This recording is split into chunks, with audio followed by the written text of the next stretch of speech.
It's my observation as one now married for more than 40 years, as of St. Patrick's Day, that two things are required for a successful marriage. They're on your note sheet: commitment and compatibility. I know that's boiling it down to a very simple level, but think about it for a minute. When I think about what got Janis and me to 40 years, Christ obviously was above it all, but those two things.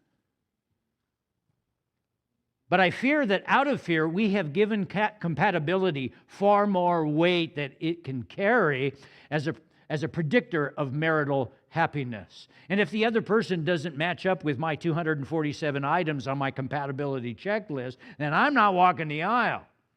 And I get it, you know. So many grew up watching mom and dad rip each other apart, and you vowed that was not going to happen to you. But I wonder, would Paul say to us, maybe you're letting fear overtake your heart? Yes, compatibility matters, no doubt about it. Paul would say to the Corinthians later on, don't marry a non-Christian. You know, there needs to be a faith compatibility there. But commitment matters more.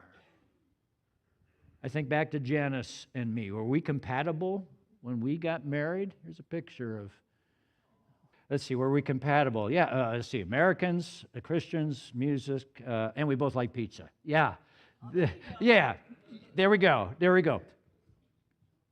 Truth be told, in terms of compatibility, there were more reasons for us not to have gotten married than to get married. If we had taken one of those compatibility tests back then, if eHarmony or Christian Mingle existed back then, they would have given us our money back. That's what would have happened. I was 21. She was a couple years older than that. You know, age supposedly matters. I was from Iowa. She was from New York. We had a saying back in Iowa, can anything good come from New York? So there was that. We had loads of money in the bank, piles of dollar bills, I think about 200 of them. I was 2 months away from graduating from college, getting my bachelor's degree, and I had just gotten a promotion in my job, a promotion from being dishwasher to bellboy at the Village Inn Pancake House.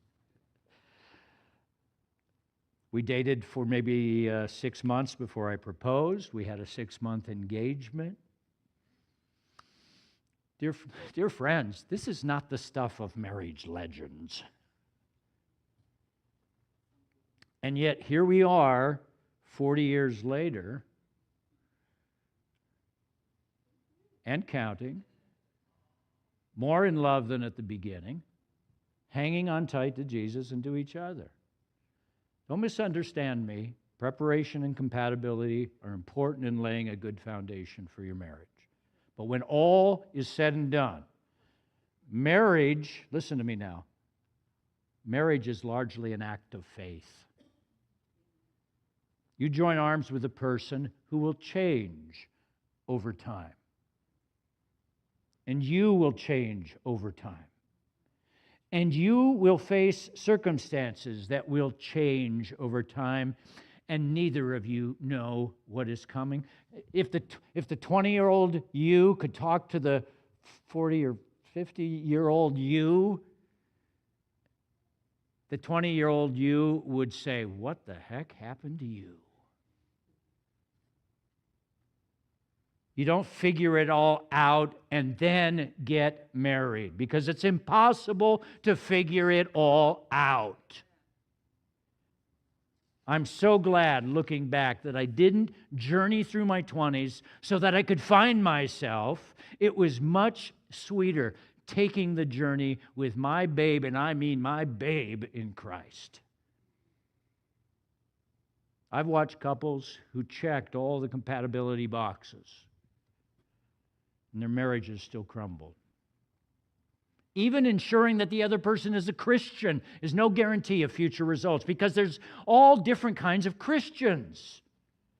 And just because they sit in a pew beside you in church does not mean they are mature or stable or kind or disciplined or hardworking or sacrificial. I know many non-Christians, truth be told, that I would prefer my daughter to marry over many a Christian.